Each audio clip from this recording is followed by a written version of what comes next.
Tonight, family and friends of a beloved Fresno man are speaking out as questions grow around why he remains in ICE custody. They say ICE continues to hold him based on an arrest record from his teenage years, something he has already paid for the price. Now, more than 20 years later, he is a family man well known and well loved in his community. Fox 26 News reporter Myra Franco has his story and the growing movement happening now to bring him back home. Myra?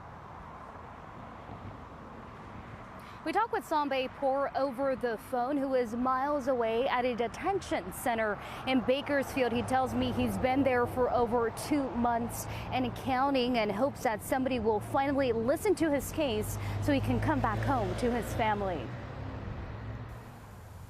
If you've ever dined at Pismo's Coastal Grill in Fresno, chances are you know the beloved restaurant manager, Sambe Poor. But for 2 months now, Sam's welcoming smile and familiar face is no longer there, and it's not by choice. From what I know as his wife, is he's the go-to at Pismo's. Everyone that needs help or any assistance or anything, he's always there. His wife, Lyra, tells Fox 26 the 41-year-old father and husband was unexpectedly detained after he showed up to a scheduled appointment for Immigration and Customs Enforcement and never returned home.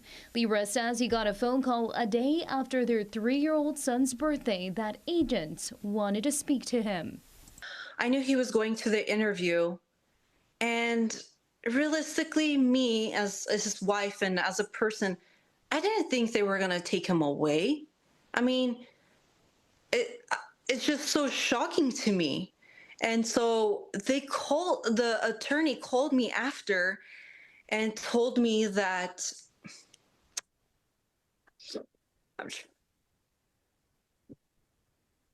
they told me that they took him. And so my reaction was just screaming.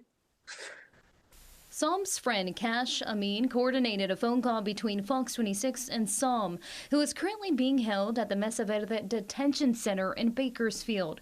Sam says he has lived in the U.S. since he was 3 years old, and that this is the only home he's ever known for 39 years. His detention stems from a burglary charge when he was 18 years old, nearly 23 years ago. It's a mistake for which Sam says he takes full responsibility. That conviction was later reduced and ruled non-deportable by a judge. Since then, Sam says he has been working on the process to become a citizen the right way.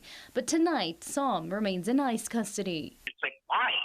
I've already been out for 22 plus years, and I've been law-abiding, tax-paying. I follow the rules. I'm not perfect, but we're doing everything correctly. Why am I here? Why are a lot of people here? He says he has been given no timeline for his release or even a scheduled hearing, leaving him and others waiting and wondering with no clear answers. Well, they say they provide you with legal support. Yeah, they come, but they don't really have any answers because things are changing every day. And that's kind of, again, the attitude. They don't have an answer. You know, we're just kind of waiting. Waiting for years. In some cases, Sam says, with no resolution in sight. But through it all, he says his faith and his family are what keeps him going. My faith in God, Jesus, my Lord. That's the only thing. My Bible every day I read, every day I pray, and I'm in prayer all day and night. And I hope to see my son again. Cash also had some things to say. We're talking about a guy whose neighbors want him back living next door to them.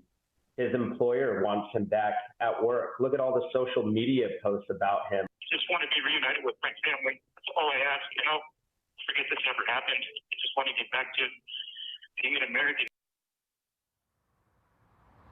We reached out to ICE for more information or comment. We have yet to hear a response tonight. Now, a GoFundMe fundraiser has been launched to cover those legal costs and also to help the family, as Sam was the sole provider of the household. Monty, sending it back to you in studio, but I do want to mention that I do have that link to that fundraiser up on our story at KMPH.com.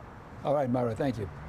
Sam's attorney, Alfonso Rivas, with Yaris and Rivas Associates, released the following statement to Fox 26 saying, quote, "All proper motions have been filed with the Board of Immigration Appeals, and we are confident that once the case is reopened, he can become a lawful permanent resident again." And now we'd like you to know what you think. Should those who have lived here for decades but without legal status be detained by ICE? Chime in with your answer on our website. All you have to do is go to kmph.com/poll or scan this QR code right there on your screen.